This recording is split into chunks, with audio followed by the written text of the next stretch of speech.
Đây là cái gì?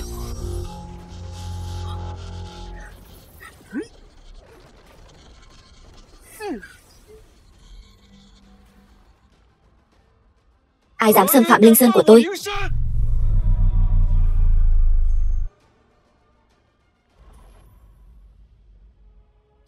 Tiểu tử, thứ đó là của Minh Điện bọn tôi. Biết điều thì mau giao ra đây. Như vậy sẽ khiến tôi vui. Vô Sơn, tôi sẽ để lại cho cậu cơ thể nguyên vẹn. Các người là người của Minh Điện. Nếu đã biết rồi, còn không mau đưa phong thần lại lên đây. Bao năm tôi ẩn mình truy tìm tung tích Minh Điện mà vô vọng. Tôi không ngờ đúng lúc tìm không ra thì bỗng dưng lại dễ dàng có được. Minh Điện các người nợ tôi một món nợ. Hôm nay người trả nợ đầu tiên là ngươi.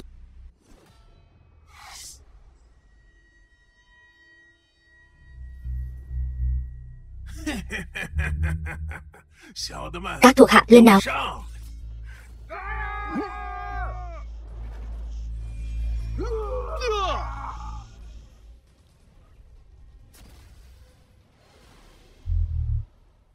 Làm sao chuyện này có thể xảy ra được? Một tiểu tử gác cửa làm sao có thể lợi hại như vậy?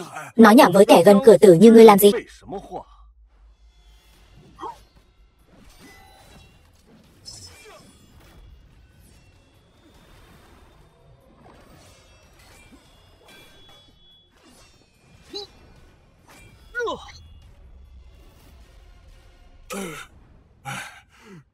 Đáng ghét.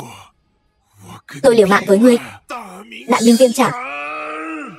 Trời đất vô cực, thần hoàng giáng thế. Võ Hoàng Tác Thiên, nghe triệu. Võ Tác Thiên,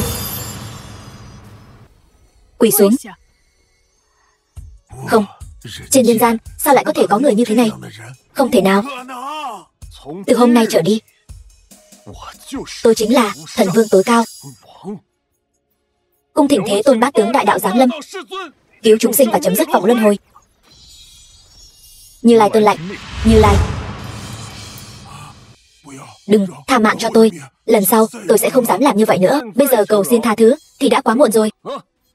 Các người đã làm rất nhiều việc ác ở Minh Điện. Tôi sẽ cho ngươi nếm thử cảm giác vĩnh viễn không thể tái sinh. Diệt vô tổng sở lai, diệt vô sở khứ, tiêu trừ tội chứng, bất đọa ác đạo, luân hồi trưởng.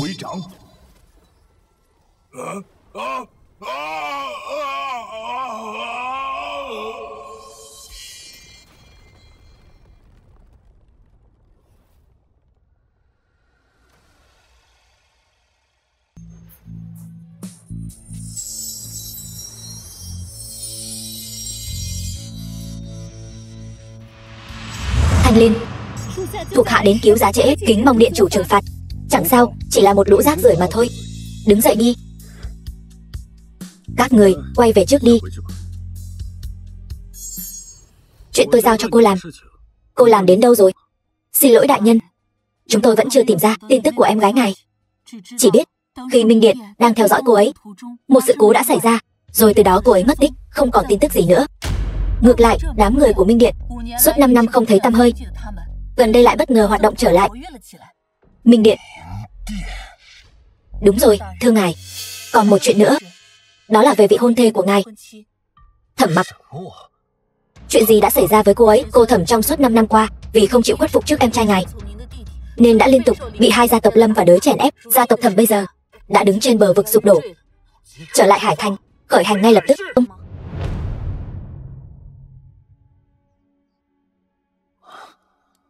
Bố mẹ, con bất hiếu.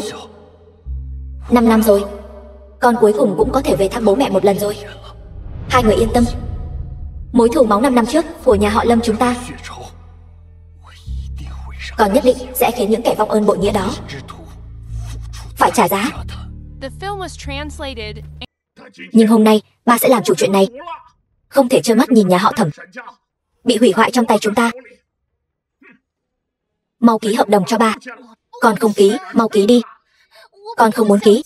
Tiểu Mặc, con hôm nay dù thế nào đi nữa cũng không thể để con hồ đồ mãi như vậy. Nhanh lên, ký đi. Một mỹ nhân tuyệt sắc như vậy, năm đó dựa vào cái gì lại để Lâm Viêm có được? Chỉ tiếc là mỹ nhân mà đến lúc xuống mồ anh cũng chưa chạm vào được. Hôm nay để em giúp anh dạy dỗ một chút vậy. Dừng tay.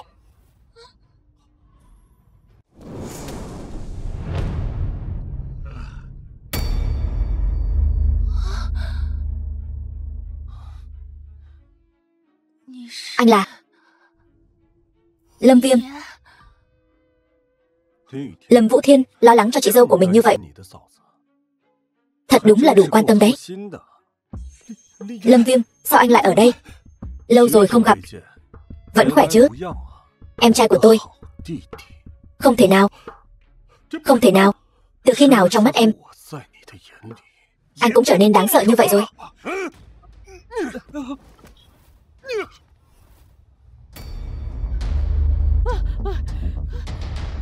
Lâm Viêm, mày còn có mặt mũi quay về sao? Tiểu Mặc là vị hôn thê của tôi, tại sao tôi không thể quay về? Còn về hắn, Lâm Vũ Thiên, là hắn đáng đời. Vị hôn thê? Mày còn biết Thẩm Mặc là vị hôn thê của mày hả? Mày có biết không, vì chuyện mày làm năm đó khiến nhà họ Thẩm chúng tôi 5 năm qua đã sống như thế nào không? Được thôi, xem ra 5 năm qua tình yêu của em dành cho anh thật sự rất sâu sắc đấy. Phải không, em trai tốt của tôi? Em không biết anh đang nói gì. Nhà họ Thẩm chúng tôi không chào đón cái tên phế vật như mày. Được, vậy chúng ta cứ chờ xem. Người mà Lâm Viêm tôi đã lựa chọn không ai cướp đi được. Còn những kẻ nợ Lâm Viêm tôi, một tên cũng đừng hòng thoát. Nói cho cùng thì vẫn là trong 5 năm qua này mình đã nợ cô ấy quá nhiều. Là mình nợ cô ấy. Xem ra chỉ có thể từng bước một thôi. Hải Ba Đông, 1 tiếng nữa. Tôi muốn thấy nhà họ Thẩm có thể hoàn toàn đè bẹp nhà họ Lâm. Giấy chứng nhận kết hôn. Thẩm Mặc, em thật sự không suy nghĩ lại một chút sao? Đây là cơ hội cuối cùng của em rồi. Cái tên Lâm Viêm đó giờ thành ra cái dạng gì rồi? Lẽ nào em vẫn còn thực sự hy vọng vào hắn ta sao? Lâm Vũ Thiên tôi có điểm nào không bằng hắn ta chứ? Tôi đã nói chuyện này không liên quan đến Lâm Viêm. Anh đi đi, con nhỏ này. Thôi vậy, vẫn nên đi tìm tổng giám đốc Nới trước đã. Lâm Viêm, không ngờ năm đó lại để anh may mắn trốn thoát. Nhưng đã dám quay về rồi thì em sẽ cho anh nếm trải lại cảm giác tuyệt vọng một lần nữa. Cô là... Xin hỏi ngài có phải là ngài Lâm Viêm không? Long Ngữ Âm. Tôi đây, xin hỏi cô là... Tại Hạ Long gia Long Ngữ Âm. Xin ngài Lâm cứu giúp ông nội tôi. Mời cô đứng dậy trước đã. Long gia, sao cô biết tôi sống ở đây? Xin lỗi ngài Lâm, tôi biết hôm nay đến đây có chút mạo muội. Ban đầu tôi định thông qua Hải lão, sau khi được sự đồng ý của ngài rồi mới đến. Nhưng vì mãi không liên lạc được với ngài, tình hình của ông nội tôi lại khá khẩn cấp, nên tôi đã tự ý đến đây. Nếu ngài có bất mãn, tôi nguyện gánh chịu mọi hậu quả. Nhưng xin ngài Lâm cứu giúp ông nội tôi. Không sao. Long gia các cô cũng là một trong những bên tổ chức bữa tiệc lần này. Gặp khó khăn, tôi ra tay cứu giúp là điều đương nhiên. Nhưng sau khi đến Long gia các cô, đừng nói về thân phận của tôi với bất kỳ ai, để tránh gây ra rắc rối không cần thiết. Là Tiệt Thần Vương.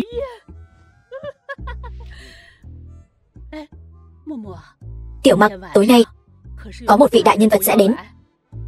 Con phải thể hiện thật tốt đấy. Phải đó Tiểu Mặc. Cho dù con thật sự không thích, cũng đừng chọc giận ngài ấy. Trước mặt ngài ấy, chúng ta còn chẳng là cái thá gì. Nếu đắc tội với ngài ấy, nhà họ Thẩm chúng ta sẽ xong đời. Yên tâm đi, con biết chừng mực mà. Đây chẳng phải là đại tiểu thư Thẩm sao? Lâm Vũ Thiên, tiểu thư Thẩm ăn mặc thế này cũng không tệ nhỉ. Tôi thấy đấy, hôm nay cả bữa tiệc này không ai có thể sánh bằng tiểu thư Thẩm cả. Cô đây là quyết tâm phải có được rồi. Anh nói vậy là ý gì? Tiểu thư Thẩm đừng giả vờ nữa. Nếu thật sự được vị đại nhân vật kia để mắt tới, đừng quên nhà họ Lâm nhé.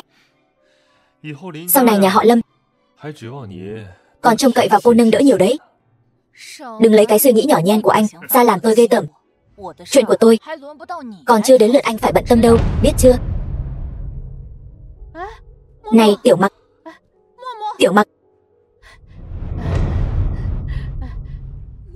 còn đợi ba mẹ với. Kiêu ngạo cái gì mà kiêu ngạo? Đợi khi cô bị vị đại nhân vật kia chơi chán rồi, xem tôi dạy dỗ cô thế nào.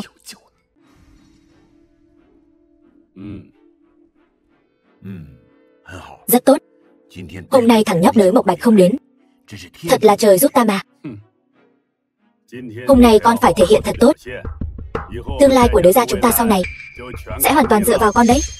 Vâng bố. Chắc hẳn cô là tiểu thư Thẩm nhỉ? Chăm nghe không bằng một thấy. Dáng vẻ động lòng người thế này, e rằng ngay cả thần tiên gặp cũng phải bị cô mê hoặc thôi. Ngài là?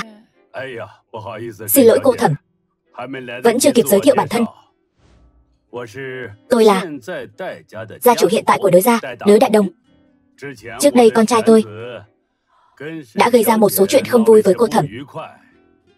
Cũng nhờ có cô Thẩm đã giơ cao đánh khẽ. Đới Phong, cô Thẩm, chúng ta lại gặp nhau rồi. Chuyện lần trước thật sự rất xin lỗi. Thằng nhóc này chẳng hiểu chuyện gì cả, đã mạo phạm cô Thẩm. Tôi ở đây này, xin lỗi cô Thẩm một tiếng. Chén rượu này tôi xin uống trước để tỏ lòng kính trọng. Ngài không cần khách sáo như vậy. Nhà họ Thẩm chúng tôi vẫn còn nợ các ngài 5 tỷ mà. Nếu cô nói là nợ thì đó là cô quá khách sáo rồi.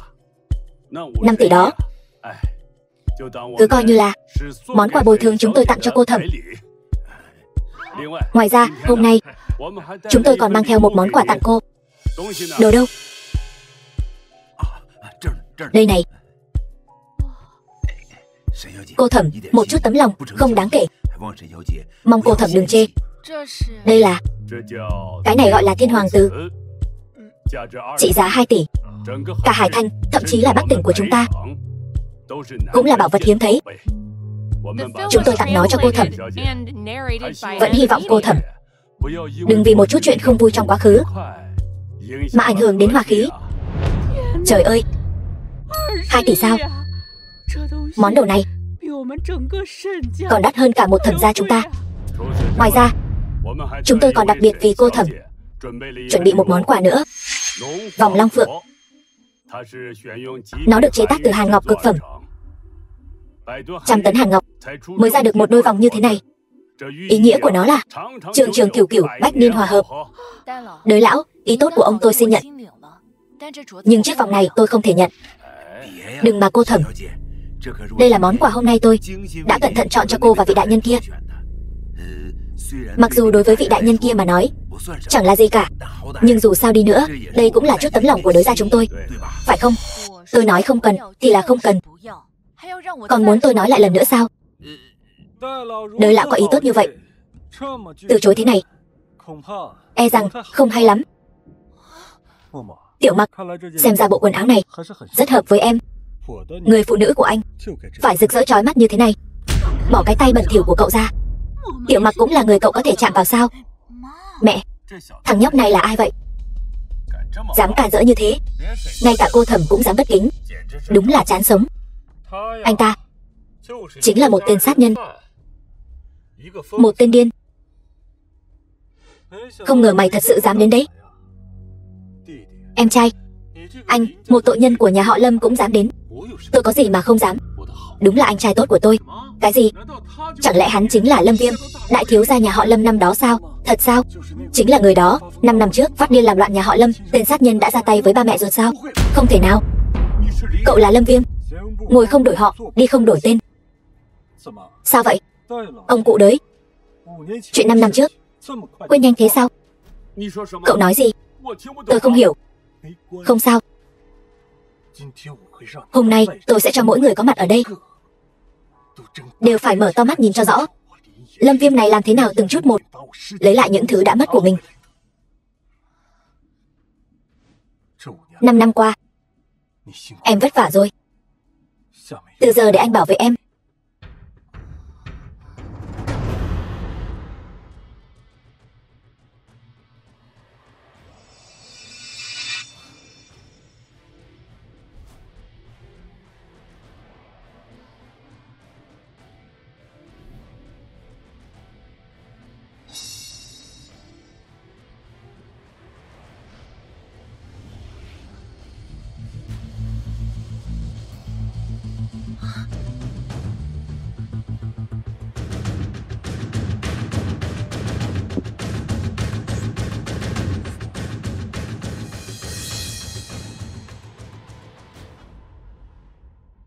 Lâm Viêm, anh có biết mình đang làm gì không?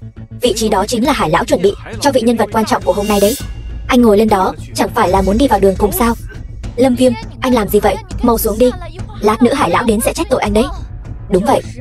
Thằng nhóc thối, còn không mau cút xuống. Đừng tưởng theo sau Hải lão là có chút bản lĩnh. Chỗ đó không phải là nơi anh được ngồi. Vị đại nhân vật mà các người nói chẳng phải là tôi sao? Nực cười. Anh chỉ là một tên chó săn thôi. Anh có biết bữa tiệc hôm nay danh nhân các giới ở Hải Thành tề tựu đông đủ chính là để được chiêm ngưỡng chân dung của vị đại nhân vật kia. Hơn nữa, anh cũng không nhìn xem ai có mặt ở đây mà không có thân phận cao quý hơn anh. Anh còn dám tự tiện ngồi vào vị trí đó. Tôi nói cho anh biết, hôm nay dù Hải lão có chống lưng cho anh cũng không còn đường lui. Nghe nói vị nhân vật lần này đến chính là thần vương vô thượng trấn giữ thần điện, trên vạn người. Đừng nói Hải Thành, ngay cả toàn bộ Bắc tỉnh, trước mặt vị nhân vật này cũng chỉ là một lũ kiến hôi, chẳng phải sao? Hơn nữa nghe nói vị đại nhân kia tổ chức bữa tiệc ở Hải Thành chính là để có được sự yêu mến của tiểu thư Thẩm. Bây giờ thằng nhóc này gớp mất phong thái của vị đại nhân kia, lại còn mạo phạm tiểu thư Thẩm, e rằng không sống nổi rồi. Vậy sao? Vậy các người đi hỏi Hải lão xem, nếu hôm nay bữa tiệc này tôi không đến được, ông ấy còn có thể tổ chức tiếp không? Ghê thật. Xem ra 5 năm qua đầu óc của anh vẫn chưa chữa khỏi. Thằng nhóc này đúng là bùn nhão không trát được tường. Thẩm Mặc, mau chóng cắt đứt quan hệ với thằng nhóc thối này đi. Nếu để vị đại nhân vật kia biết được, chúng ta đều xong đời rồi. Lâm Viêm, anh mau xuống đi, lát nữa không kịp đâu. Anh làm thế này sẽ tỏi đấy. Tiểu Mặc, xem ra em vẫn quan tâm anh, nhưng em yên tâm, hôm nay ở đây không ai trong số họ có thể động vào anh. Các người có mặt ở đây đều là rác rưởi. Cậu, mày, các người muốn lấy việc đè bẹp tôi làm vinh quang sao? Xin lỗi nha, tất cả mọi người có mặt ở đây, các người đều chưa đủ tư cách. Nhìn khắp cả Hải Thành 3.240.000 km², anh là người duy nhất không sợ mất mạng hả? Dám chống lại thế lực tối cao, tôi sẽ cho anh tọa nguyện. Người đâu? Trói người này lại mang xuống. Hôm nay ta phải giúp Hải lão loại bỏ cái thứ tai họa này. Mau, người đâu? Nhà họ Đới chúng tôi cũng phải góp một tay. Dừng tay, tôi xem ai dám. Tiểu Mặc, con làm gì vậy? Con đừng hồ đồ. Tiểu Mặc, mau quay về đây. Thẩm tiểu thư, cô đây là ý gì? Chẳng lẽ cô muốn bao che cho tên khốn này sao? Anh ấy không cố ý. Tôi đi nói chuyện với anh ấy. Lâm Viêm, nghe lời em đi. Anh mau xuống đi, anh như vậy sẽ mất mạng đấy. Không ngờ đấy, ngay cả khi đã đến ngày hôm nay, anh vẫn được em bảo vệ ở phía sau như hồi đó. Là anh nợ em quá nhiều rồi. Đang lo không có cơ hội xử lý hai người các người, bây giờ lại tự mình đưa tới cửa rồi. Đúng là trời giúp mình. Còn tiện nhân, sau ngày hôm nay, e rằng vị đại nhân vật kia cũng sẽ thất vọng về cô thôi. Tội danh của hắn e rằng không phải Thẩm tiểu thư cô nói vài lời là có thể biện hộ được đâu. Phải đợi Hải lão đến tự mình xử lý. Nếu Thẩm tiểu thư cô cố ý ngăn cản, tôi chỉ có thể cho rằng cô muốn bôi nhọ vị đại nhân kia, chỉ có thể đưa cả cô xuống cùng. Anh dám? Tôi có gì mà không dám. Trói hai tên tiện nhân này lại mang xuống cho tôi. Dừng tay. Các người thật to gan. Cung nghênh Hải lão. Chúng tôi cung nghênh Hải lão. Vốn dĩ tôi còn muốn từ từ để các người cảm nhận sự tuyệt vọng, nhưng bây giờ Hải lão đã đến rồi, các người sẽ chỉ càng thêm tuyệt vọng thôi. Được, vậy chúng ta hãy chờ xem. Anh cái thứ không biết trời cao đất dày. Lâm Viêm, anh còn chưa đứng dậy sao? Hải lão đã đến rồi, anh như vậy sẽ chọc giận ngài ấy. Đến lúc đó hai chúng ta, một người cũng không thoát được. Không sao đâu. Tối nay là họ mời anh tới đây. Lâm Viêm, Hải lão, ngài nghe tôi giải thích. Chuyện không phải như ngài nghĩ đâu. Bây giờ các người có giải thích thế nào đi nữa cũng vô ích rồi. Hãy chờ đợi cơn thịnh nộ của vị đại nhân vật kia đi. Các người vừa rồi đang làm gì vậy? Hải lão, bữa tiệc tối nay xảy ra chút chuyện. Nghe nói là thuộc hạ của ngài không biết trời cao đất dày, đã làm loạn trật tự hội trường. Chúng tôi đang tìm cách giải quyết chuyện này. Đúng vậy, Hải lão. Chúng tôi đã khống chế được hai người bất kính với thần vương này rồi. Hoàn toàn tùy Hải lão xử lý. Ba, các người oai phong quá nhỉ. Hải lão, ngài có thể hiểu lầm rồi. Chúng tôi biết hắn là thủ hạ của ngài, nhưng người này thật sự là quá mức coi thường người khác. Chúng tôi mới bắt hắn lại, chờ ngài xử lý. Người này còn là hung thủ gây án mạng nhà họ Lâm 5 năm trước. Hung thủ gây án mạng? Đúng vậy, chính là hắn.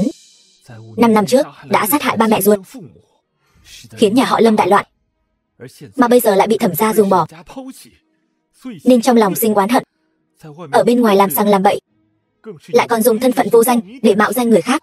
Trong hội trường nơi quyền quý hội tụ này, coi thường tất cả mọi người, nói năng không kiêng nể, không biết tôn ti trật tự. Chúng tôi đã khuyên bảo tử tế, nhưng hắn lại càng làm quá, thậm chí còn bất kính với cô thẩm, còn sỉ nhục danh tiếng của ngài. Hành động của người này chúng tôi thật sự không thể chịu đựng được nữa, nên mới ngăn chặn hắn lại, chờ Hải lão ngài xử lý. Tốt, các người làm tốt lắm. Hải lão quá khen rồi. Tôi còn không biết tôi lại có thể quá đáng đến vậy. Hải lão, ông nói xem, ông muốn xử lý tôi thế nào đây? Không biết điều.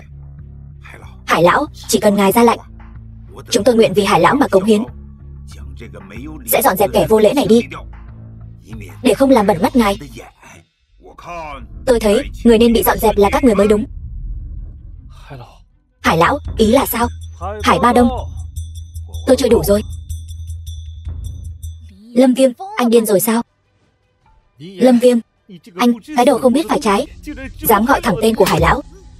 Mắt mày không có trong hả? Mày có biết cậu ta là ai không? Tập đoàn Long Thị Bắc tỉnh đến. Thần điện Thái Thú, đại nhân Thanh Liên Giá Lâm.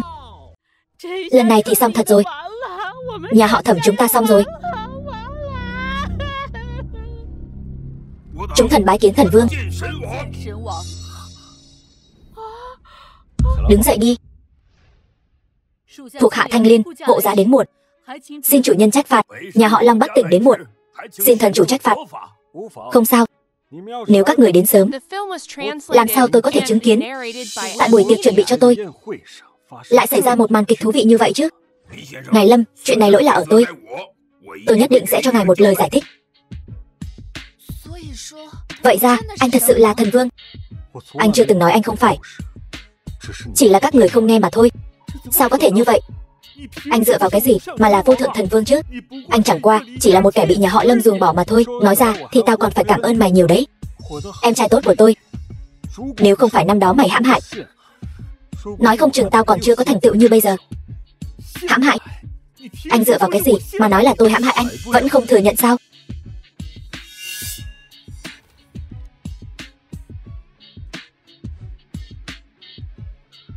Đây là bằng chứng. Cậu cấu kết với Đới Gia 5 năm trước, vì tranh giành gia sản nhà họ Lâm. Cậu không ngại cấu kết với người ngoài, sát hại ba mẹ, dẫn đến em gái cậu, tức Lâm Tuyết Nhi, đến nay vẫn mất tích, không rõ tung tích. Còn cậu, thậm chí còn lấy hết mọi chuyện để vu oan hãm hại ngài Lâm. Cậu còn gì muốn giải thích không? Vậy tất cả những chuyện này đều là do anh làm. Uổng công bố mẹ tôi tin tưởng anh như vậy là giả. Tất cả những chuyện này đều là giả dối. Anh đừng tưởng anh đã leo lên vị trí cao rồi là có thể hãm hại tôi. Tôi nói cho anh biết, Lâm Viêm, trên thế giới này không ai có thể hãm hại tôi. Cố chấp không tỉnh ngộ, tôi có thể chứng minh. Lão Đường, sự thật năm xưa, Lâm Vũ Thiên mới là kẻ chủ mưu gây ra đại loạn Lâm gia năm xưa. Lão tiên sinh, ngài là...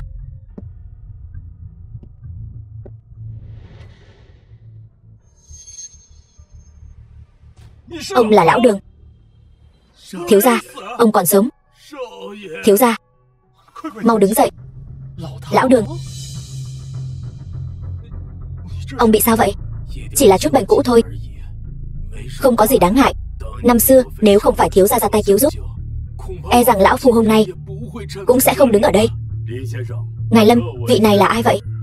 Tôi là tổng quản Lâm gia năm xưa, cũng là nhân chứng sống duy nhất về chuyện đại loạn của Lâm gia 5 năm trước.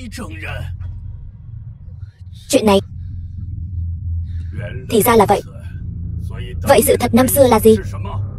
Chuyện này nói ra thì dài dòng lắm.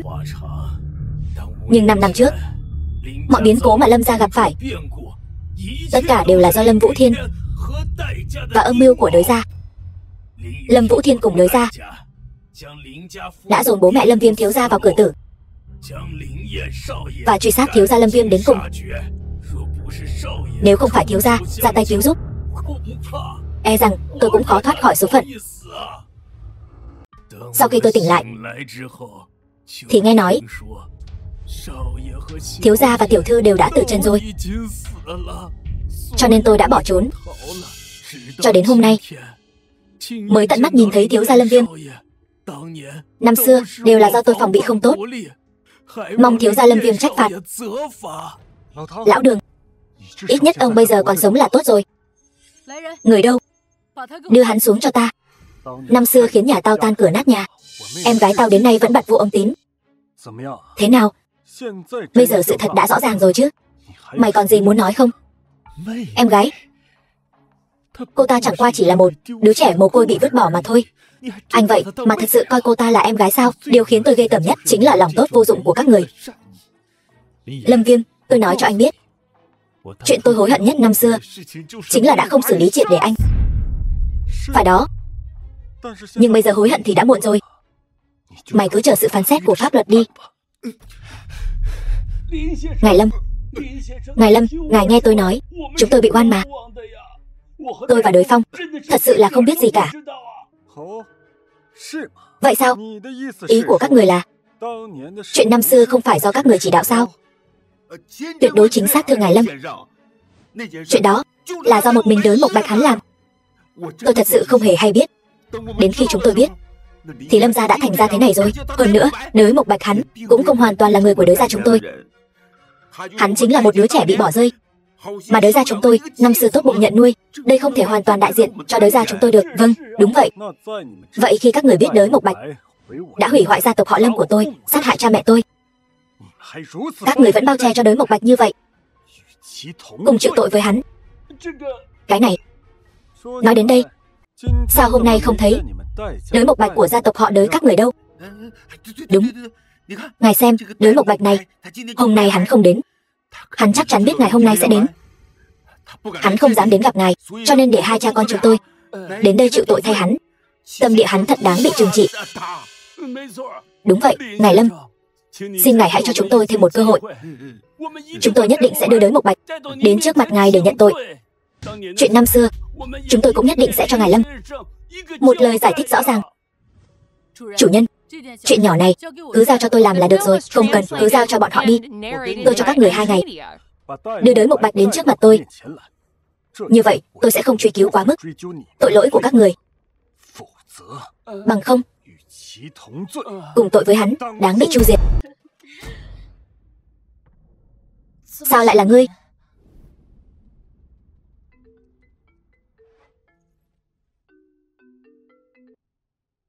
Alo, Lâm đại nhân. Không hay rồi, Thanh Liên đại nhân khi đang áp giải Lâm Vũ Thiên bị Lâm Vũ Thiên làm trọng thương. Lâm Vũ Thiên thừa cơ trốn thoát rồi. Thanh Liên cô ấy không sao chứ? Thanh Liên đại nhân tạm thời không sao, nhưng Lâm Vũ Thiên hình như là đã đi về phía của Thẩm tiểu thư rồi. Cái gì? Không ổn rồi. Tiểu Mặc gặp nguy hiểm rồi. Tiểu Mặc, Tiểu Mặc. Mẹ vợ, bố vợ.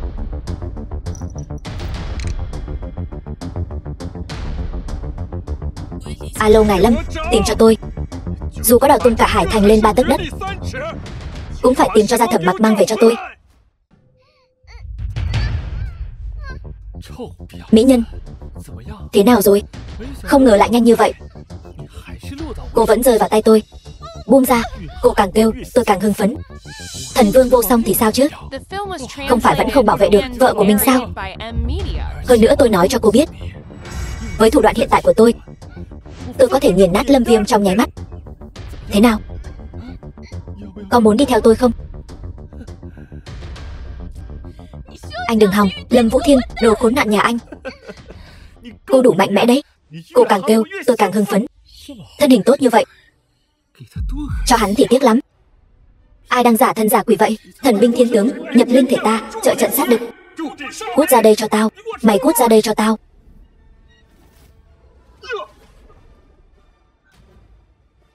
Anh Lâm Viêm.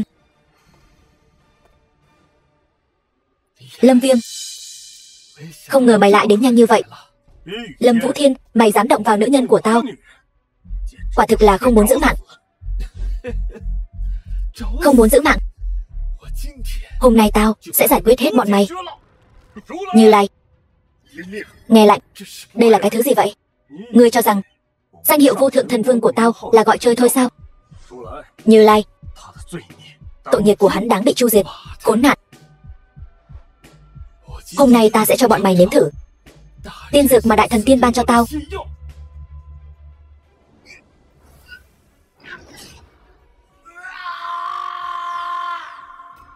Một loại thuốc có hiệu quả cuồng bạo. Xem ra hắn cũng có liên quan đến người của Minh Điện. Nhưng chỉ dựa vào cái này thì vẫn còn thua xa.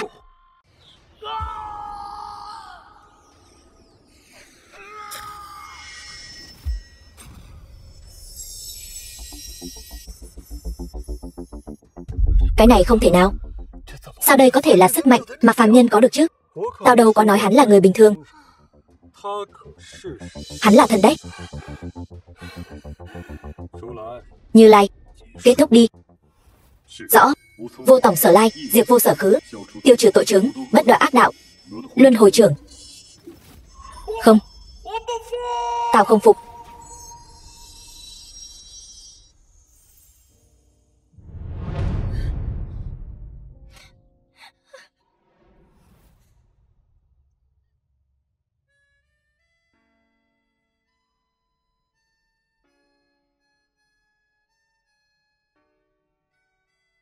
Đây là chỗ ở mà Hải lão đã sắp xếp cho anh. Sau này em cứ ở đây. Ba vợ mẹ vợ anh cũng đã phái người đưa đến bệnh viện rồi. Không có gì đáng ngại. Cảm ơn anh nhé. Em là vợ của anh mà. Còn khách sáo với anh làm gì chứ? Lâm Viêm. Anh đã nói rồi. Một khi anh đã trở về, anh sẽ không cho phép bất kỳ ai bắt nạt em nữa. Em đi tắm rửa trước đi. Anh đi chuẩn bị một bộ quần áo cho em. Không cần đâu, anh đi tắm trước đi. Em muốn nghỉ ngơi một lát. Người anh cũng không bận mà. Em cứ đi tắm đi. Bảo đi thì đi đi chứ. Đâu ra lắm lời thế. Mau đi. Thật là khó chịu. Anh đi đây.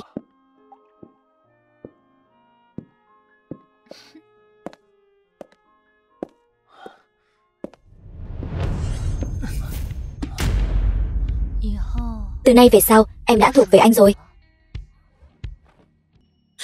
Bao nhiêu năm qua, em vất vả rồi. Từ nay về sau, để anh bảo vệ em.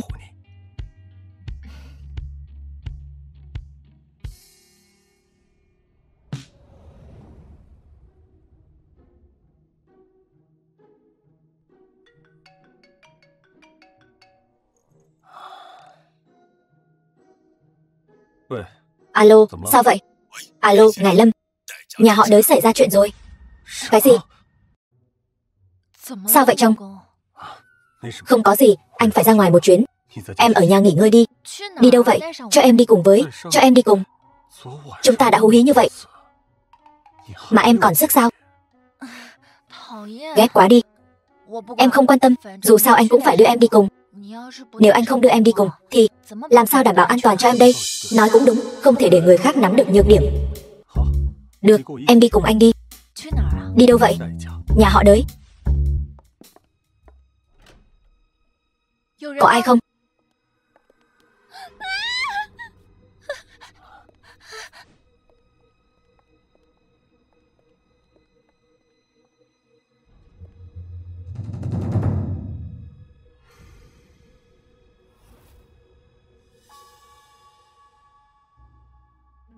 Lâm Viêm. Hai người này đều là thần tiên sao? Đúng vậy. Nhưng em không cần lo lắng. Họ đều là thần tiên tốt. Đã điều tra rõ ràng là chuyện gì chưa? Chúng tôi từ hiện trường cảm nhận được khí tức còn sót lại của Minh Điện. Rất có thể là người của Minh Điện. Hơn nữa, rất có thể chính là kẻ đã sát hại nhà họ Lâm các người. Đáng ghét. Lại là Minh Điện. Sát hại cha mẹ tôi. hại em gái tôi đến nay bặt vô âm tín. Mối thù này, tôi, Lâm Viêm, nhất định sẽ tính rõ với bọn chúng. Hiện tại quan trọng nhất là nhanh chóng tìm thấy những phong thần lạnh còn lại. Võ đại nhân, ngài có tin tức gì rồi sao? Tôi vừa suy luận một chút vị trí của những phong thần lạnh khác, phát hiện có 3 khối phong thần lạnh hiện tại đã tụ tập lại với nhau. Theo tôi suy đoán, 3 khối này rất có thể đã rơi vào tay Minh Điện rồi. Cái gì? Vậy chẳng phải là... Đúng vậy, tính cả 2 khối trên tay chúng ta và khối ở buổi đấu giá kia, bây giờ chỉ còn lại 2 khối chưa xác nhận. Đáng ghét. Xem ra bọn chúng đã sớm có chuẩn bị rồi. Chúng ta phải nhanh lên. Đợi chúng ta lấy được những phong thần lạnh còn lại về tay, Minh Điện sẽ không thể đạt được mục đích. Tất cả những chuyện này đều nhờ vào cậu rồi. Không sao. Vì duy trì sự ổn định của tam giới, và vì em gái tôi cùng Thẩm Mặc, tôi nhất định sẽ dốc toàn lực. Lâm Viêm, lần này làm phiền con rồi. Mẹ vợ, 2 người là bố mẹ của Tiểu Mặc, cũng chính là bố mẹ của con. Đây đều là những gì con nên làm. Được, được. Thiếu gia, mọi chuyện làm đến đâu rồi? Đã hoàn thành hết rồi. Tập đoàn Thiên Thịnh của nhà họ Thẩm, dưới sự hỗ trợ của tôi và Long Lão, đã thành công giành được dự án tổng trị giá hàng trăm tỷ. Lão Đường, công việc thu mua thế nào rồi? Bẩm thiếu gia, kế hoạch thu mua mọi thứ đều thuận lợi. Tất cả sản nghiệp của nhà họ Lâm và nhà họ Đới, tôi đã thống nhất thu mua và sáp nhập vào nhà họ Thẩm rồi. Giờ đây nhà họ Thẩm đã trở thành gia tộc siêu cấp duy nhất ở Hải Thanh. Rất tốt. Những thứ thuộc về Lâm Viêm tôi, cuối cùng tôi cũng đã lấy lại được rồi. Tôi cũng có thể cho bố mẹ tôi một lời giải thích rồi. Lâm Viêm, như vậy không tốt lắm đâu. Đột nhiên đưa cho Thẩm gia chúng tôi nhiều thứ như vậy, e rằng nhất thời khó mà tiêu hóa hết được. Điểm này cô Thẩm không cần lo lắng. Có tôi và Long Lão ở đây, dự án nào cũng đã khởi động bình thường. Mọi người hoàn toàn có thể yên tâm. Nhưng anh gộp cả Lâm gia vào Thẩm gia, vậy chẳng phải là Tiểu Mặc?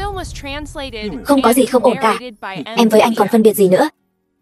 Của anh chẳng phải là của em sao? Mà của em cũng chẳng phải là của anh sao? Hơn nữa, chuyện quản lý công ty thế này, anh giao cho em vẫn yên tâm hơn.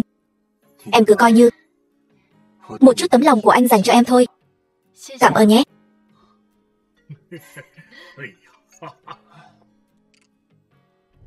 Alo, có phải là ngài Lâm không? Là tôi, có chuyện gì vậy? Bên buổi đấu giá đã chuẩn bị gần xong rồi, ngày mai chúng tôi sẽ đến đón ngài. Ngài thấy có được không? Được, không vấn đề gì. Cuối cùng cũng sắp đến rồi. Theo báo cáo của phóng viên truyền thông thành phố này, một trong những doanh nghiệp tư nhân lớn nhất thành phố này, tập đoàn Đới Thị hôm nay đột ngột tuyên bố phá sản. Nhất định là anh trai. Anh ấy vẫn còn sống. Long gia Long Cảnh Thiên bái kiến ngài Lâm. Long lão không cần đa lễ, ngồi đi. Buổi đấu giá hôm nay phải nhờ cậy ông rồi. Ngài Lâm, ngài khách sáo quá rồi. Có thể phục vụ ngài Lâm, đó là vinh hạnh của Long gia chúng tôi. Vậy chúng ta nhanh chóng xuất phát thôi. Xin chờ một chút ngài Lâm. Trước khi tham gia buổi đấu giá, cần chuẩn bị một vài thứ. Thứ gì? Ngài Lâm ngài yên tâm, trước khi đến đây chúng tôi đã chuẩn bị xong rồi. Tất cả những người tham gia buổi đấu giá lần này bắt buộc phải đeo mặt nạ. Thứ nhất là để ngăn chặn việc tiết lộ thông tin khách hàng. Thứ hai là để ngăn chặn việc các vị cạnh tranh ác ý. Ngài Lâm, đây là mặt nạ chúng tôi đã chuẩn bị trước. Ngài tùy ý chọn.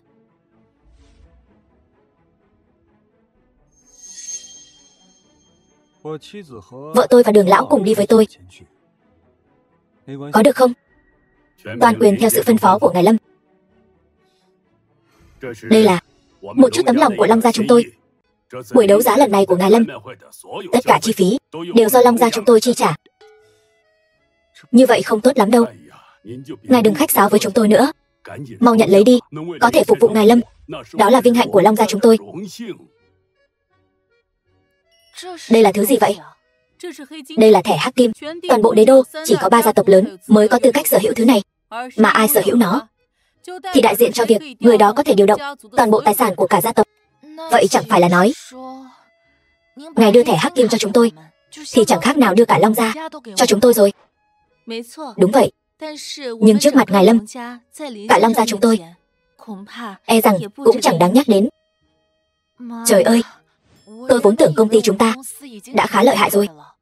Bây giờ xem ra là tôi quá thiển cận rồi. Vậy được, tôi xin nhận. Bây giờ có thể xuất phát được chưa? Xuất phát thôi. Đấu giá Hưng Phong.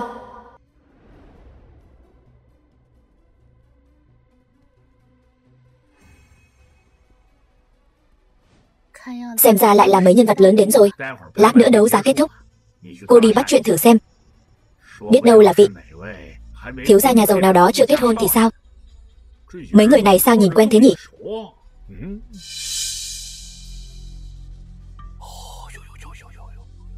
Sắp khóc rồi. Thật đáng thương quá đi mất. Không có cách nào cả. Cô bị phong ấn cơ thể rồi, không động đậy được. Đợi một lát, tôi sẽ xử lý anh trai cô.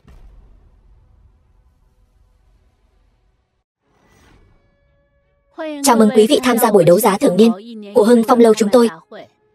Tôi là người dẫn chương trình hôm nay. Tôi sẽ giới thiệu cho mọi người các vật phẩm đấu giá hôm nay. Bây giờ xin giới thiệu đến quý vị là vật phẩm đấu giá đầu tiên của chúng tôi hôm nay. Thái Hư Thanh Ngọc Hồ. Giá khởi điểm 300 triệu. 300 triệu.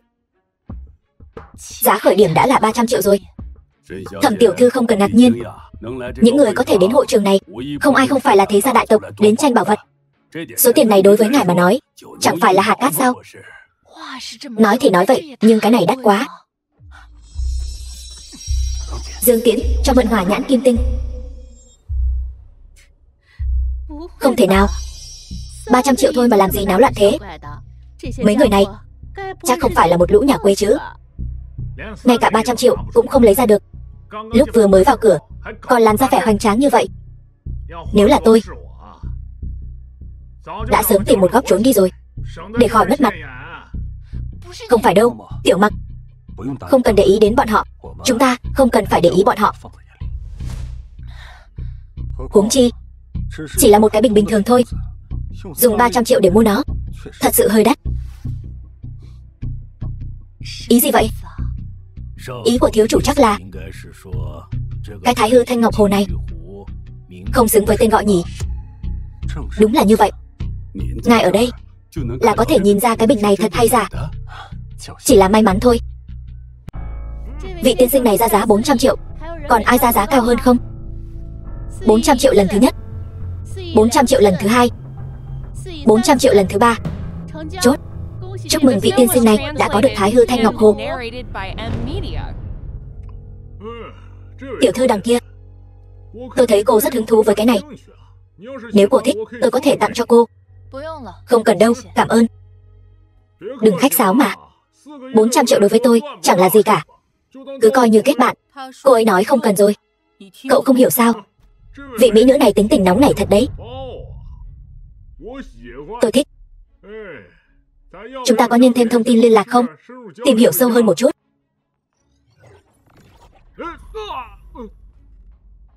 Chỉ dựa vào cậu mà cũng xứng sao? Tôi không quan tâm các người vào bằng cách nào. Nhưng tôi nói cho các người biết, nếu các người ngay cả 300 triệu cũng không lấy ra được, thì buổi đấu giá này các người không cần tham gia nữa. Nói thật cho các người biết, tôi chính là Cố Hằng, con trai của Cố gia tỉnh Bắc. Ở đây, chỉ cần là thứ tôi đã để mắt tới, thì không có thứ gì tôi không đấu giá được. Mấy người tốt nhất là biết điều một chút đi. Đừng có không biết điều. Không ngờ bệnh của Cố thiếu lại khỏi nhanh như vậy. Xem ra hiệu quả thuốc lần trước cũng khá tốt nhỉ. Giọng nói này. Vậy các người là? Lâu như vậy không gặp, ngay cả lão phu cũng không nhận ra sao? Thì ra là Long gia. Lâu rồi không gặp, Long lão. Ánh mắt kém đi rồi.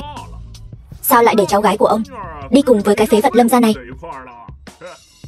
Cố Hằng, bà đây muốn ở cùng ai thì ở cùng người đó. Cậu không quản được đâu. Tốt lắm. Còn có cậu nhóc này, tôi tìm cậu lâu lắm rồi cậu biết không? Lần trước thuốc cậu đưa cho tôi suýt nữa đã khiến tôi đoạn tử tuyệt tôn.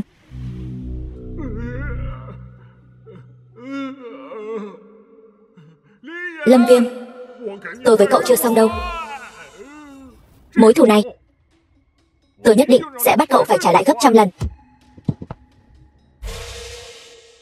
Tôi lại muốn xem thử cậu làm thế nào để báo thù tôi. Tiểu tử thối, cậu tưởng có Long gia chống lưng cho cậu thì cậu có thể đối đầu với tôi sao? Ở đây Cố gia của tôi chưa bao giờ sợ cái gọi là Long gia. Ở đây nếu có thứ gì cậu thích thì tôi chúc cậu may mắn. Được rồi, tiếp theo là vật phẩm đấu giá thứ hai của chúng ta, Vạn Thọ Từ. Đây là báu vật quan trọng do triều đình nhà Thanh cất giữ. Giá khởi điểm 500 triệu. Món này cũng không tệ, có thể mang về nhà làm vật trang trí. Vị khách quý này ra giá 500 triệu. 700 triệu. Vị khách quý này lại ra giá 700 triệu. 800 triệu. Hiện tại đã ra giá đến 800 triệu. 1 tỷ. Chốt. Thú vị thật. Hôm nay chỉ cần có tôi ở đây, cậu đừng hòng lấy đi một món đồ nào.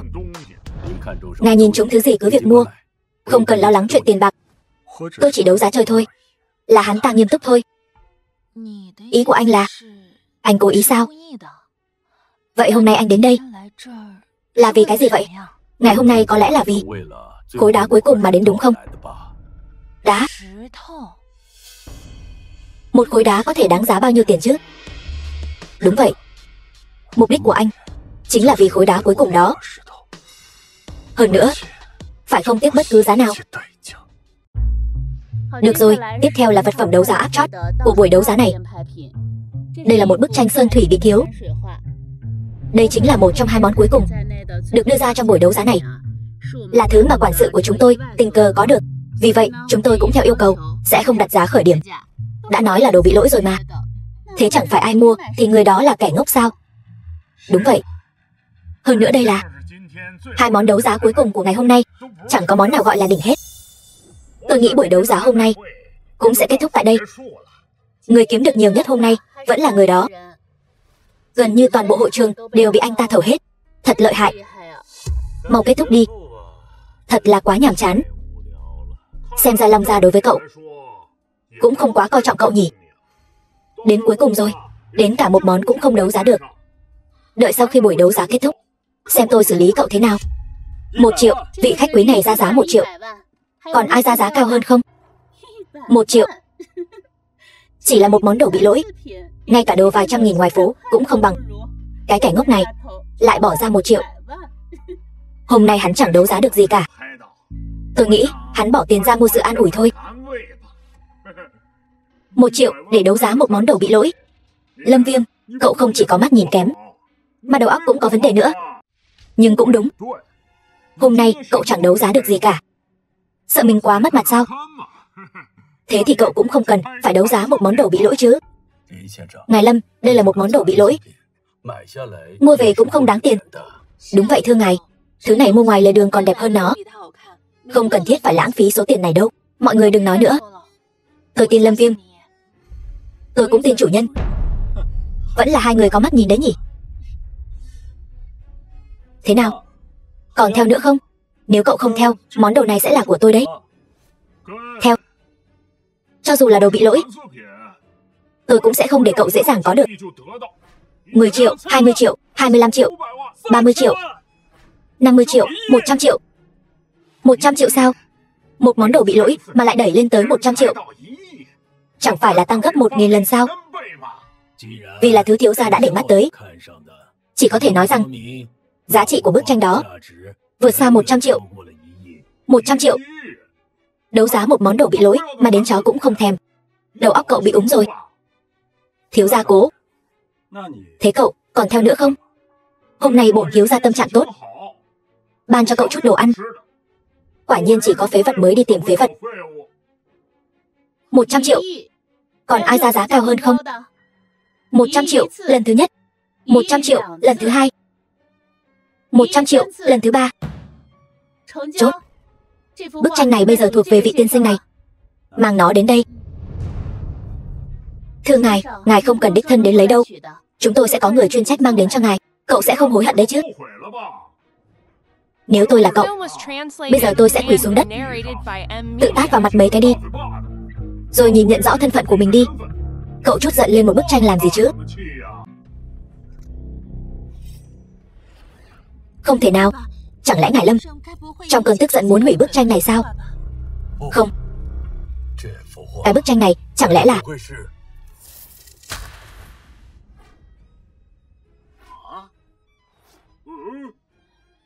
Dưới bức tranh này còn một bức tranh nữa. Tôi biết ngay mà. Anh ấy nhất định là có sự chuẩn bị kỹ càng. Cái này là bước đã thất lạc trong suốt hơn 20 năm qua. Chỉ xuyên di cư đồ. Hiện tại giá khởi điểm ít nhất là 2 tỷ. Chẳng phải đây là trực tiếp kiếm lời gấp 20 lần sao? Cái này không thể nào. Sao thằng nhóc này lại có vận may lớn như vậy chứ? Tôi mà là cậu, tôi sẽ nhanh chóng tìm một cái hang chuột mà chui vào, để khỏi phải mất mặt ở đây. Cậu, xem ra bức tranh này là trong số tất cả các vật phẩm đấu giá đắt nhất ở đây. Tôi chỉ là may mắn thôi. Em biết ngay, anh nhất định làm được mà. Tiếp theo là vật phẩm đấu giá cuối cùng của chúng ta. Cuối cùng cũng sắp xuất hiện rồi. Đây là một viên đá quý không rõ tên. Chúng tôi đã mang viên đá quý này đến các tổ chức kiểm định đá quý lớn. Kết quả cho thấy viên đá quý này chúng tôi hiện tại vẫn chưa biết nó thuộc loại gì. Theo lời tổng giám đốc của chúng tôi, vật phẩm này có thể căn bản không thuộc về thời đại của chúng ta. Hôm nay tại đây, nếu có những người yêu thích sự độc lạ cũng có thể thử một chút. Quy tắc giống như trước. 1 tỷ. Gì cơ, điên rồi sao? Vì một viên đá không rõ tên, giá khởi điểm lại lên tới 1 tỷ. Lần trước đã bị cậu chơi một vố. Lần này tôi sẽ không để cậu có. Nếu cậu đã muốn, vậy thì tôi sẽ chơi với cậu đến cùng. 2 tỷ, 10 tỷ. 10 tỷ sao? Lâm Viêm, vì một viên đá nát cậu ra giá 10 tỷ. Xem ra rất quan trọng với cậu. Ra bao nhiêu tiền tôi không quan tâm. Nhưng hôm nay, thứ này nhất định phải là của tôi. Vậy nếu tôi nói không thì sao? 15 tỷ, 30 tỷ. 30 tỷ hả? Sao? Tôi còn có thể ra giá cao hơn nữa. Lâm Viêm, có bản lĩnh thì đừng dựa dẫm vào Long Gia. Quang Minh chính đại phân cao thấp với tôi. Hóa ra là Long Gia, thảo nào lại giàu có như vậy. Ai nói tôi cần dựa dẫm vào Long Gia? Cậu không dựa dẫm vào Long Gia. Chỉ dựa vào một tên phế vật như cậu mà có thể giàu có như vậy sao? Thật đúng là ăn nói ngông cuồng. Vậy cậu muốn tôi phải làm sao? Trừ khi cậu không dựa dẫm vào Long Gia mà có thể vượt qua Cố gia của tôi, như vậy tôi sẽ quỳ xuống gọi cậu là bố. Lâm Viêm, anh đừng nghe lời hắn. Long Gia chúng tôi nguyện ý vô điều kiện ủng hộ anh. Ngài Lâm, ngài cứ yên tâm. Long Gia chúng tôi không sợ Cố gia của hắn. Không sao, chỉ là một Cố gia mà thôi. Tôi có thể xử lý được. Lâm Viêm, cậu giả vờ cái gì đấy? Được, vậy tôi sẽ cho cậu tọa nguyện. 5 phút, tôi sẽ khiến nhà họ Cố của cậu từ nay biến mất khỏi tỉnh Bắc. Cậu nói cái gì? 5 phút, khiến nhà họ Cố của tôi biến mất khỏi tỉnh Bắc. Sao cậu không lên trời luôn đi? Cậu có biết nhà họ Cố của chúng tôi lại là một trong 3 thế lực lớn nhất đế đô không? Chỉ dựa vào một tên phế vật như cậu mà cũng muốn khiến nhà họ Cố của chúng tôi biến mất sao? Cậu mơ đi. Vậy chúng ta thử xem sao. Hải lão, trong vòng 5 phút tôi không muốn nhìn thấy nhà họ Cố nữa. Rõ. Lâm Viêm, chúng ta thật sự có thể đối đầu được sao? Đây là nhà họ Cố đấy, mạnh hơn nhà họ Long nhiều. Tin anh đi. Hết lần này đến lần khác gây rắc rối cho chúng ta. Sớm đã thấy hắn không vừa mắt rồi. Chủ nhân, có cần lên xử lý hắn bây giờ luôn không? Không cần làm gì cả. Ngồi đi. Cậu không phải muốn khiến nhà họ Cố của chúng tôi biến mất sao? Chẳng lẽ cậu muốn chờ ông trời đến giúp cậu sao? Không cần đến ông trời. Một ngón tay của tôi là có thể dễ dàng bóp nát cậu. Cậu đúng là nói khoác mà không biết xấu hổ. Cố thiếu. Không xong rồi, sao thế?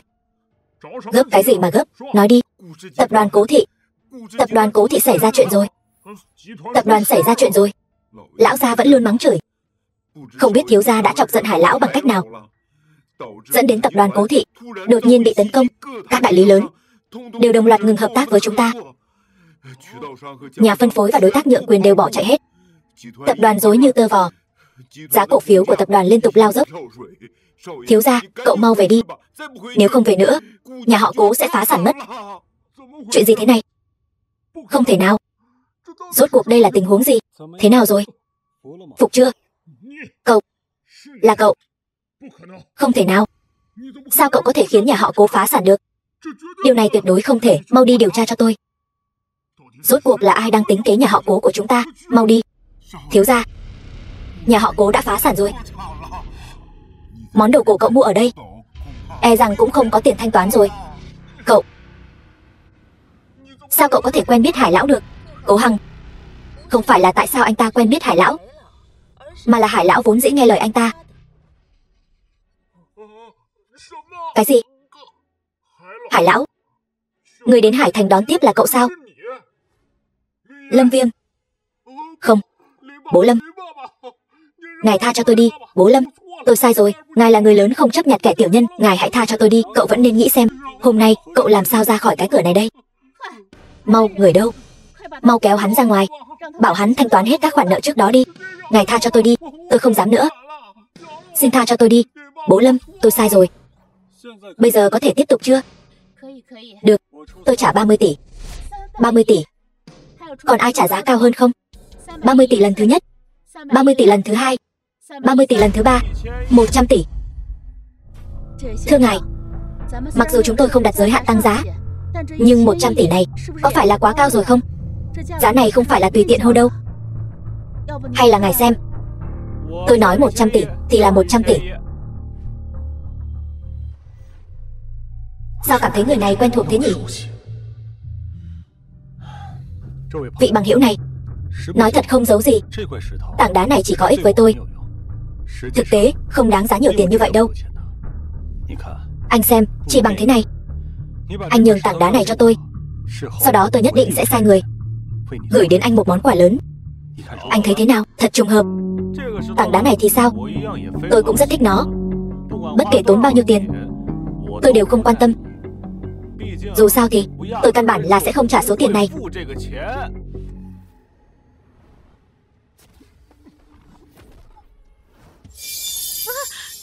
Thanh Liên, lo liệu ổn thỏa ở đây.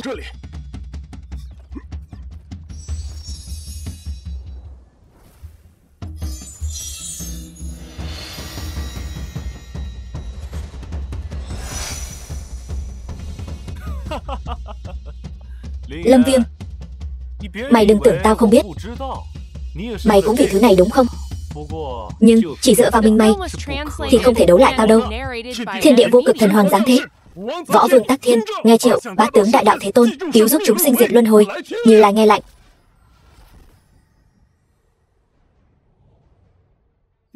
Mày, sao mày có thể biết pháp thuật này? Rất bất ngờ đúng không? Xem ra các người đã sớm có chuẩn bị rồi. Giao phong thần lạnh trong tay các người ra, bằng không hôm nay các người đừng hòng rời đi. Giao phong thần lạnh ra, bằng không diệt.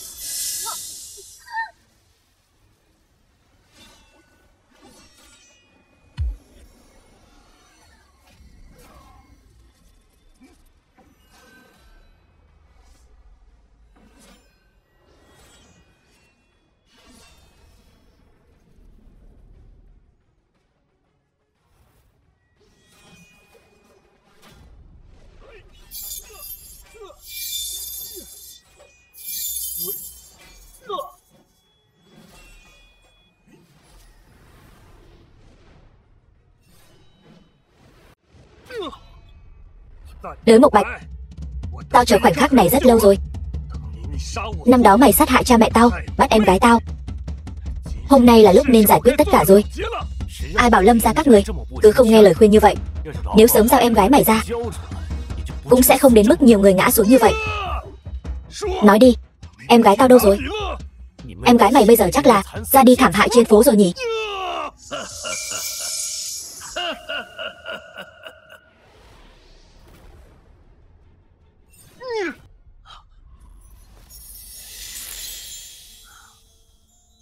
Không ngờ con nhỏ này vẫn còn sống. Thật đúng là không tốn chút công sức nào. Vẫn là nên lo lắng cho em gái mày trước đi. Lão Đường mà mày quen biết đó đã đi đời từ lâu rồi. Tao chẳng qua chỉ là lợi dụng thân thể của hắn mà thôi. Bây giờ ngươi có thể gọi tao là Minh Hoàng. Minh Hoàng vạn tuế. Minh điện của ta thiên hạ vô địch. Đây là kế hoạch của ông đúng không? Trận chiến thiên thần năm đó cũng là người của ông giở trò đúng không? Đưa tất cả phong thần lạnh ra, rồi ẩn náu bên cạnh chúng ta, chờ chúng ta gom đủ tất cả phong thần lạnh đó, rồi sau đó ông lại ngồi chờ hưởng ngư ông đắc lợi đúng không? Đúng thì sao nào? Bây giờ biết thì đã muộn rồi. Lâm Viêm, nếu muốn cứu em gái cậu thì hãy dùng phong thần lạnh trong tay các người để đổi lấy đi. Ngày mai tôi đợi các người ở ngoại ô phía tây. Tuyết Nhi, Minh Hoàng,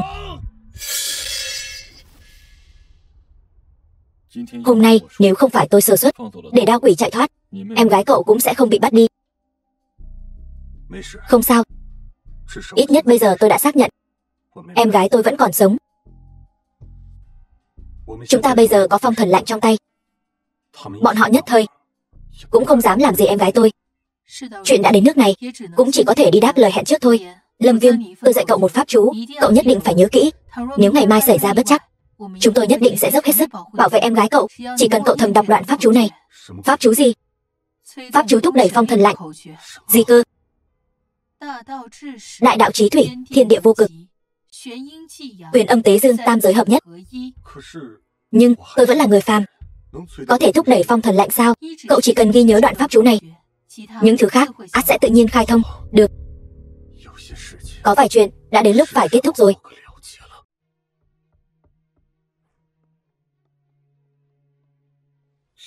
Thẩm Mặc, muộn thế này rồi, sao em còn đến đây? Em hơi lo cho mọi người, nên qua xem sao, có gì giúp được không? Chủ nhân, ngày mai chúng tôi đi cùng ngài. Không được, ngày mai. Long ngữ âm. Ngài Lâm, chuyện xảy ra tôi đều đã nghe nói rồi. Lúc này Long gia chúng tôi đương nhiên sẽ đi theo. Ngày mai tôi cũng muốn giúp ngài một tay, tôi cũng sẽ có mặt. Ý tốt của mọi người tôi xin nhận đủ, nhưng ngày mai thật sự quá nguy hiểm, tôi không thể đưa mọi người đi cùng. Ngài Lâm, mấy vị này là? Hai người họ đều là thần. Thần? Ý ngài là họ đều là thần tiên sao? Vậy chúng tôi xưng hô với các ngài thế nào đây? Tôi là Tắc Thiên Đại Thánh, Võ Tắc Thiên. Cứ gọi tôi là Như Lai là được. Vậy chẳng phải nói ngài Lâm, ngài cũng là? Không, tôi vẫn là người phàm. Vậy ra thứ mà mọi người vẫn luôn tìm kiếm chính là khối đá kia. Đúng vậy, chúng tôi đi theo Lâm Viêm chính là để tìm kiếm phong thần lạnh này. Phong thần lạnh? Phong thần lạnh là gì vậy? Đó là bảo vật cân bằng tam giới, không thể để người của Minh Điện có được. Nếu không, tam giới sẽ không còn ngày yên ổn. Vậy càng nên đưa chúng tôi đi chứ. Chúng tôi cũng muốn giống như ngài, góp một phần sức lực để cứu thế giới. Nhưng Lâm Viêm, anh có thần tiên đi cùng mà, còn sợ không bảo vệ được hai chúng tôi sao? Lâm Viêm, tôi lại nghĩ ra một cách hay rồi.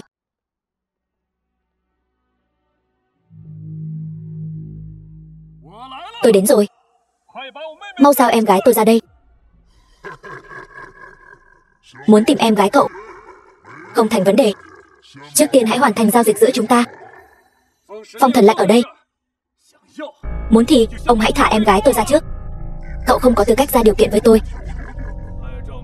Làm theo lời Minh Hoàng nói, nếu không thì tao sẽ bóp ngạt em gái mày. Tuyết Nhi, anh đừng lo cho em, ngoan ngoãn đi. Được, tôi đưa cho ông. Ông qua đây lấy. Đừng tưởng tôi không biết cậu đang nghĩ gì. Hai vị thượng thần kia lúc này đã mai phục bên cạnh cậu rồi phải không? Chỉ cần tôi qua đó lấy, sẽ bị bọn họ đánh lén. Lâm Viêm, cậu muốn tính kế tôi sao? Còn non lắm. Vậy ông muốn thế nào? Bảo bọn họ mang qua đây. Ông đừng quá đáng. Nếu như hai người họ qua đó lại bị ông bắt làm con tin thì sao? Cậu đương nhiên có thể từ chối, chỉ là cái giá phải trả sẽ do em gái cậu gánh chịu. Được, tôi đưa.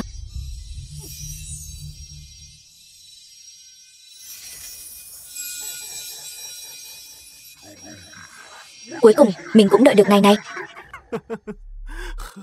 Rất tốt. Đợi đến khi có được hai khối phong thần lạnh kia, Nguyện vọng của tôi có thể thực hiện được rồi.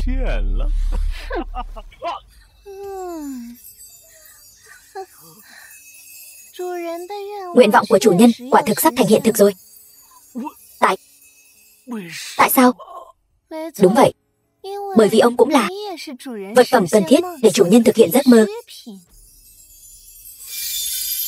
Chủ nhân, khối phong thần lạnh thứ 7 của chủ nhân. Tiểu Đát Kỷ không phụ lòng giao phó.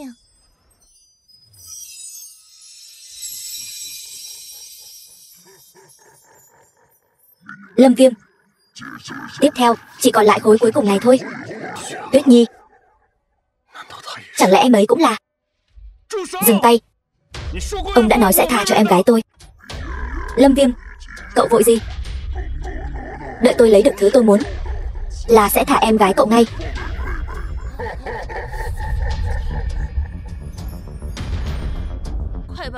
Mau giao phong thần lạnh ra đây. Chỉ bằng mấy tên rác rưởi các người cũng xứng sao? Đát Kỷ còn không ra tay. Ra tay. Quả thực là tự tìm hố chôn. Vậy sao? Vậy thử xem.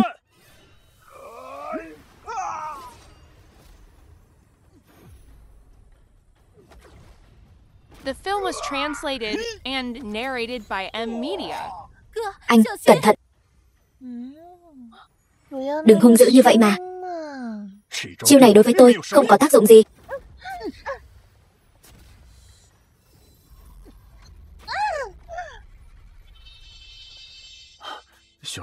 Tuyết Nhi, em không sao thật là tốt quá.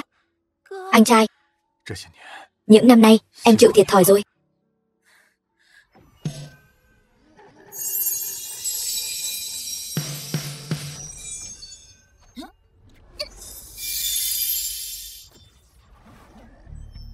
Nhận thua đi, mau giao phong thần lạnh ra đây. Ông đã không còn cơ hội nữa rồi. Nhận thua, còn quá sớm đấy.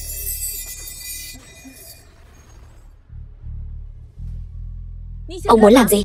Các người chỉ biết tập hợp đủ 8 khối phong thần lạnh, có thể triệu hồi phong thần bảng, nhưng lại không biết mỗi một khối phong thần lạnh đều có thể khiến trình độ của người ta tăng vọt phải không? Là bọn mày ép tao. Khối phong thần lạnh này ai cũng đừng hòng có được.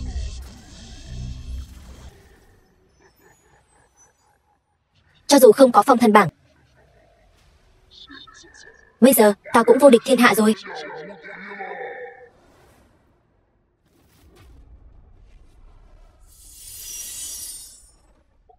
Sao có thể như vậy?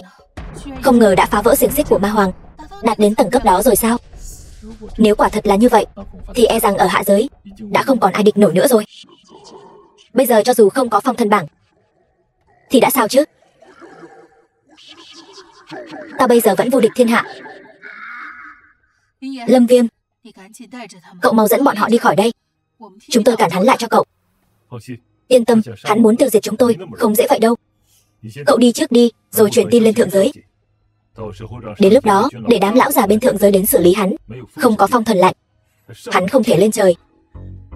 Thanh Liên, bảo vệ tốt Tuyết Nhi. Muốn đi sao? Các người không một ai được đi.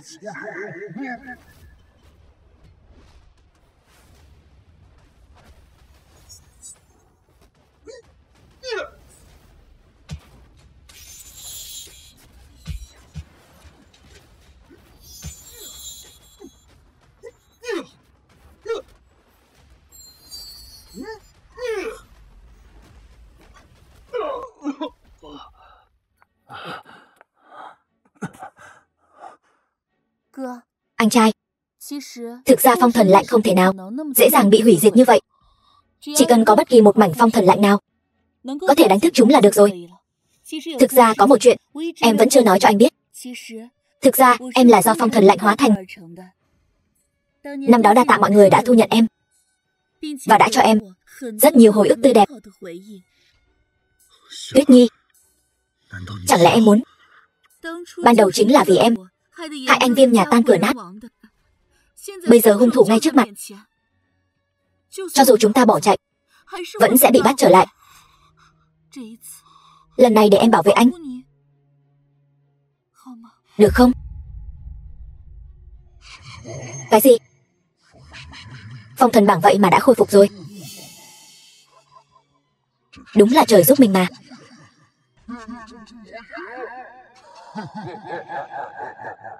Đợi tao xử lý xong bọn mày, lại tiếp tục sử dụng phong thần bảng, tao sẽ chính là vô địch thiên hạ thật sự. Chỉ cần anh lấy được phong thần bảng là anh có thể đánh bại Minh Hoàng. Bây giờ chỉ có anh mới có thể đánh bại hắn. Nếu anh lấy phong thần bảng, vậy em sẽ thế nào? Những năm qua, em ở Lâm gia sống rất vui vẻ. Cảm ơn anh. Cũng cảm ơn cha mẹ. Anh không đồng ý. Anh không thể mất em thêm lần nữa. Em là người thân duy nhất của anh bây giờ. Em sẽ luôn ở bên cạnh anh.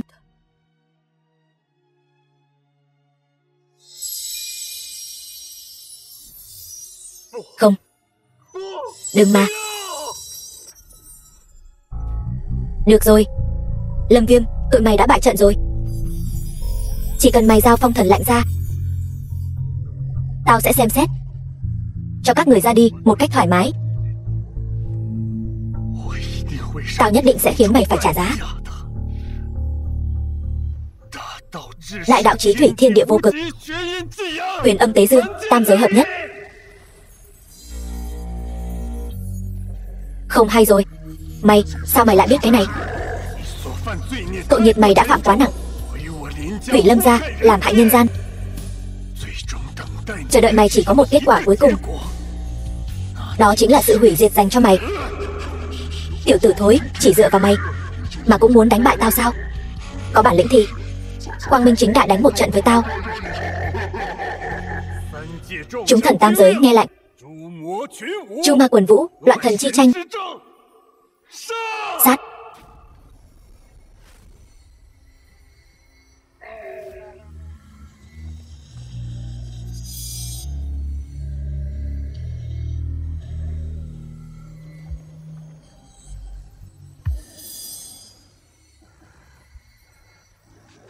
Tha cho tôi, tha mạng cho tôi.